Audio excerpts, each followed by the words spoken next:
Hello chess friends and welcome to your out of chess channel and welcome back to the Superunited Rapid and Blitz chess tournament in 2025 that's going on now in Zagreb in Croatia. So today we had a really awesome but also I would say a crazy day for sure. Yesterday Gukesh had a comfortable lead after the rapid section after the first 9 rounds that we have seen.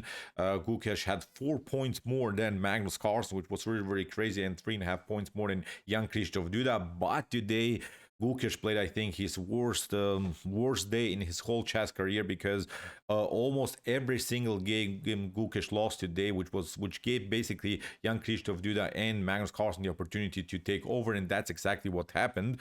Jan Krzysztof Duda played so far a great blitz section, but what Magnus Carlsen did today was really crazy, was really awesome. Magnus, out of the 9 blitz rounds that we have seen, gained 6 wins and only 3 draws. He gained also, I think, about 12 rating points. Is almost close to the 2900 rating mark again when it comes to blitz ratings. Really awesome. Again, brutal performance by Magnus Carlsen. Really, he's again in top shape, and I would not say that Magnus Carlsen wasn't in shape yesterday. He missed a couple opportunities also in his game against Gukesh. So this is simply Magnus. When he has his day, you cannot do anything about it, and that's exactly what happened. The tournament is, of course, not over. Tomorrow we'll see another 9 rounds of blitz chess, but so far Magnus Carlsen is in the lead in the Superunited Rapid and Blitz chess tournament in 2025. And I've sorted out an amazing, a crazy, a spectacular game, a great game of beautiful theoretical value in which Magnus Carlsen will introduce to us here an amazing theoretical novelty in the Morphy Defense of the Ruy Lopez theory. I think getting some novelties in the Ruy Lopez is really hard to find, and Magnus pull off probably his secret weapon against Nodirbek Abdusattorov. Put your seatbelts on and enjoy in really a spectacular game by the strongest chess player in the world, by Magnus Carlsen. So with white here, Magnus opened with the move e4. Nodirbek's response was here e5. We have knight to f3. The tempo of the games is 5 minutes on the clock plus 2 seconds increment per move. And we have now knight to c6, bishop to b5. The Ruy Lopez, the Spanish game, is on the board. a6, Morphy Defense, bishop to a4, bishop to c5. And now Magnus goes into this line with the preparation, of course, to hit the center with the move d4. Nodirbek goes with knight from g to e7. And now after castling, we have knight to g6. Magnus, of course, occupies now the center, kicks away the bishop drops back, and now another beautiful tempo from Magnus, d5. And now after knight to e7, there is now a standard motif in this particular line of the Morphy Defense of the Ruy Lopez theory. Obviously, what white is trying to do here in this particular line is maybe to push the pawn on d6. And this move d6 is actually not a novelty or something.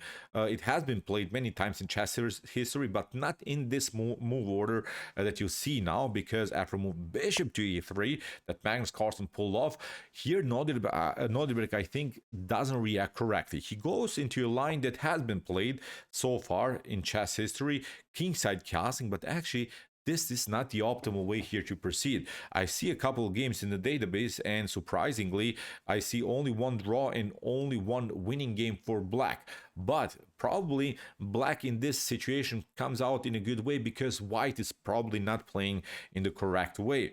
The correct way here that Magnus Carlsen is so immediately doing is now this novelty with the move d6. This is the way they go. But let's see what Nodirbek should have probably played much earlier in order to simplify the game. Here Nodirbek has to, I think, play the move bishop to e3 immediately, trading off the bishops. After f takes e3, now he has this resource, b5, which gives him extra time to play these things himself and never ever allow Magnus Carlsen to pull off this very unpleasant move now in the continuation of the game. And now, okay, the position is equal. I'm not saying this is winning or something for black, but this is a playable position, especially because in one moment you will have this opportunity, I would say, to play kingside castling, and f5 seems tempting, playing in sort of a King's Indian way, where you can, I think, make progress here. The downside maybe in this line for black is that this pawn on e3 is holding this f4 square, where black would love to jump, of course, with this powerful knight. So playable, as I said, nothing wrong for white, nothing wrong for black. Really a dynamic position where white has maybe this double pawn structure, but has also the space advantage. So many things can happen. So so here for bishop to e3, as we said, Nodirbek plays now kingside castling, allows now Magnus Carlsen to play the move d6. Nodirbek plays now knight to c6 and now c4. Here I'm again showing you this move c4 as a novelty, because I've checked out also the Lee chess database, and this move now has never really been played in chess history in any database, in the normal classical time format database, Blitz database, here the Lee chess database.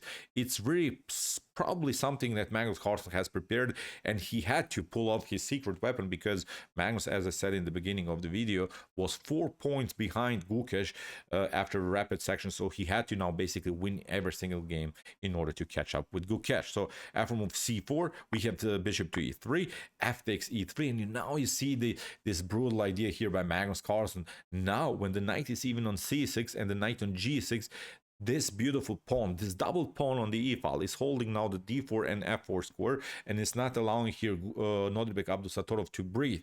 The bishop on c8 is on the starting square, and it's so far blocked by its own pawn structure. It's even hard to make any progress with the move b5 because this square is taken. So here Nodirbek takes finally the pawn on d6, knight to c3 by Magnus. He has now great grip around the square d5. What should you do? If you try now this idea that we have discussed with f5 to somehow open a position, because okay, you have castle, your king is not so endangered. The issue is now after e takes f5, rook to f5, and bishop to c2, there is maybe this line. Look at this, you get a check, then the knight is coming into the game, the queen is overloaded to the defense of the back rank and also to the defense of the king.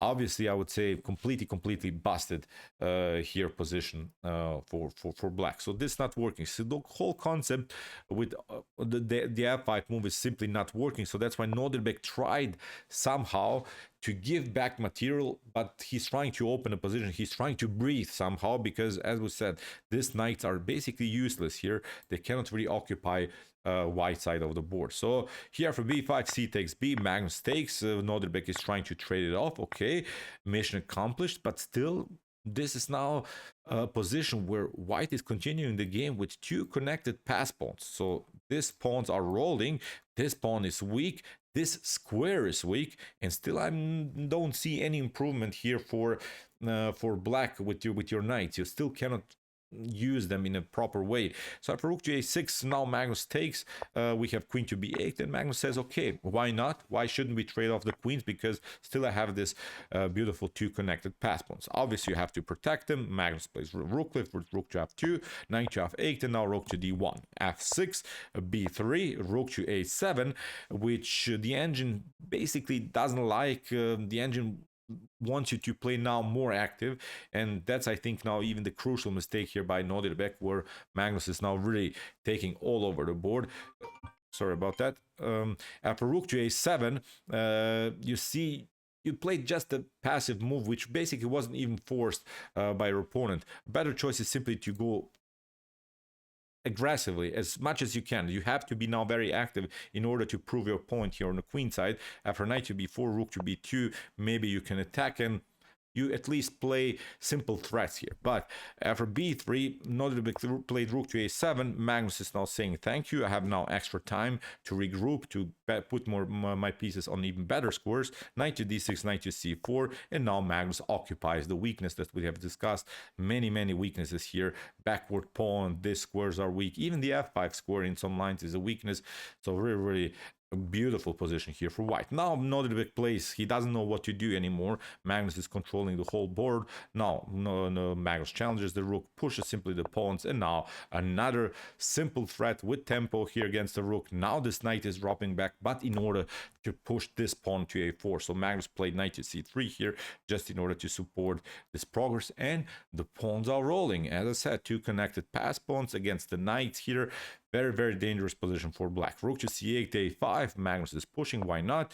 We have rook to c4, and now Magnus protected with rook to b2.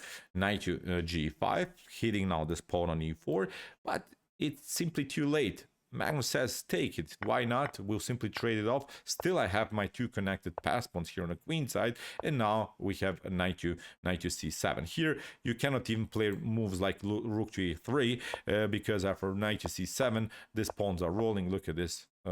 You don't have time to pick up now pawns in the position for sure. So after rook to c1, Nodirbek is trying h5, but this position is collapsing again with the same pattern.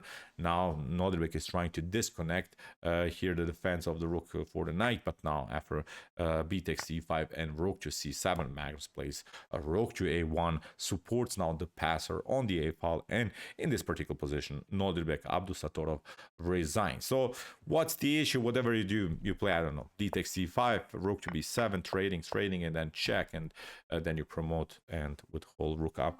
Obviously white is completely winning. So this was a great game, I would say, by Magnus Carlsen. He played here like a machine, without inaccuracies, mistakes, blunders. Beautiful novelty in the Ruy Lopez theory, and Magnus is now in the lead of the Superunited Rapid and Blitz chess tournament. Let's check out now the current standings. So the current standings are like this. Let me see. Magnus has now, after the first Blitz section, he has 17.5 points. Jan Krzysztof Duda 16 points, and look at this.